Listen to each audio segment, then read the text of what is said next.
at Tolga, at Tom's farm. He's got a Aztec Park just up near Tolga there.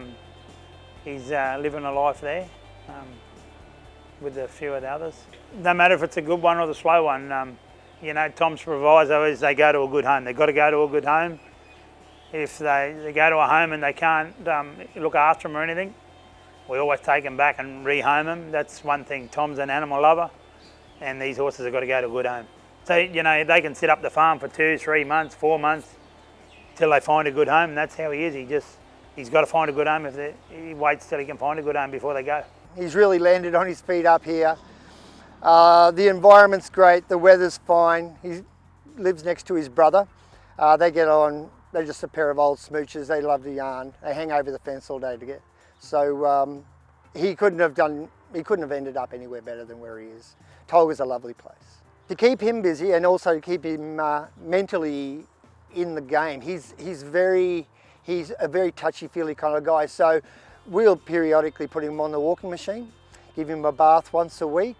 My partner Kiyomi, she takes him for a ride every now and then. So he really digs that kind of, he'd be keen to jump on a float and say, let's head on down to Cairns. He's part of the family, definitely. Yeah, I was up there last night.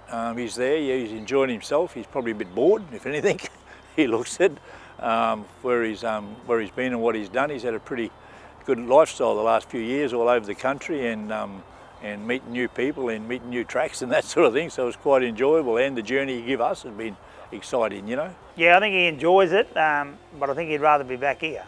Every time I drive out the gate, he's following me down the fence line wanting to come home. So, I was up there last week and I nearly threw him on the truck and brought him home. So, he's been a great horse to us. He didn't have nothing majorly wrong with him. He just needed a little break.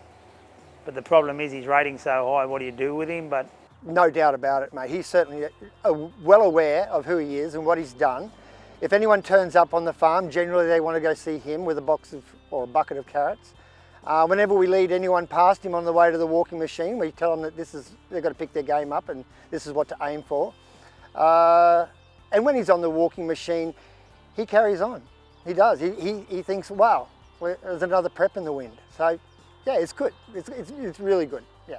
I retired Tyzone after the Archer. He sort of was working the house down all the time, but then come race day, he sort of just didn't want to be in it, so he done a great job. So I sent him back to the people that bred him. So he's got a nice home forever and a day, so it's great news. So it does take a little bit of a shine away from the Grove. They're very similar in their manners. They're very similar to look at, but they're an absolute pair of cards. Yeah, absolutely. Yeah, they bounce off each other. Yeah, they really shine. Tom is, the welfare of the horses is absolutely paramount. There's no word about that. So when it comes to retirees, they are on the farm for as long as they need to be. They're let down after the track. We've got a pretty tight community of people interested in taking on our horses. And we've had horses here from 3 weeks to 6 months until we find the right home.